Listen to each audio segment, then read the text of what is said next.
monkeys. In today's class, let's learn another figure of speech named chiasmus. Chiasmus அப்படினா என்ன அப்படி பாத்தீங்கன்னா ஒரு கான்செப்ட் ரிவர்ஸ் ஆர்டர்ல சொல்றது.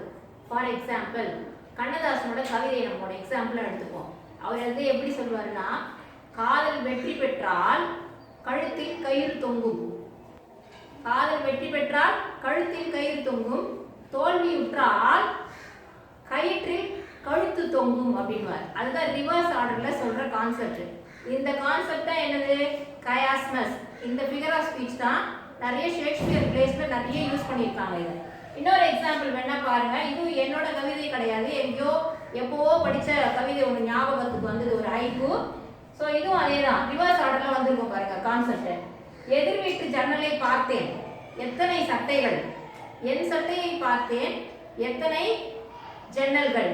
அதாவது அவனுடைய ஏழ்மை நிலையை அவர் சொல்றாராம். எதிர் வீட்டுல ஜன்னலை பார்த்தேன், எவ்வளோ சட்டைங்க அங்க வந்து தொங்கிட்டு இருக்குது, ஆனா என் சட்டையை பார்த்தேன், இவர் வச்சிருக்கிறது ஒரே ஒரு சட்டை தான், அதுல எத்தனை ஜன்னல்கள்னா அந்த ஒரு சட்டையிலையும் 1008 ஓட்டை இருக்கு. ஸோ அவருடைய ஏழ்மை நிலையை இந்த மாதிரி சொல்றாங்க. ஸோ இந்த ஃபர்ஸ்ட் 2 லைன் தான் இதோட ரிவர்ஸ் ஆர்டர்ல அப்படியே வந்திருக்கு இல்லையா? எதிர் வீட்டு சட்டையை பார்த்தேன், எத்தனை சட்டைகள். இதோடைய ரிவர்ஸ் ஆர்டர் இது எத்தனை சட்டை, என் சட்டையை பார்த்தீங்க எத்தனை சட்டங்கள். ஸோ இந்த ரிவர்ஸ் ஆர்டர்ல சொல்றது தான் இந்த ஃபிகர் ஆஃப் ஸ்பீச் என்னது? கயாஸ்மஸ்.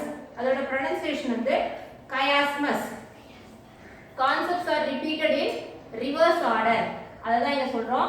ஸோ இங்கிலீஷ்ல இப்போ 2 எக்ஸாம்பிள் எழுதியிருக்கோம். இன்னொன்று நம்ம கலைஞர் அடிக்கடி சொல்லுவாங்கல்ல, நாங்கள் செய்யறது தான் சொல்றோம், சொல்றது தான் செய்வோம். அதே தான், same concept. I meant what I said and I said what I meant. அதே மாதிரி இன்னொரு example, you forget what you want to remember. எதை ஞாபகம் வச்சுக்கணுமோ அதை மறந்துடுறீங்க. and remember what you want to forget. எதை மறக்கணுமோ அதை ஞாபகம் வச்சுக்கிறீங்க.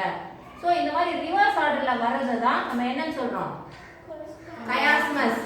ஸோ இந்த மாதிரி ஃபிகர்ஸ் ஆஃப் ஸ்பீச்சும் நிறைய ஷேக்ஸ்பியர் பிளேஸ்லாம் எம்ப்ளாய் பண்ணியிருக்காங்க. Right? Thank you children. Thank you, teacher.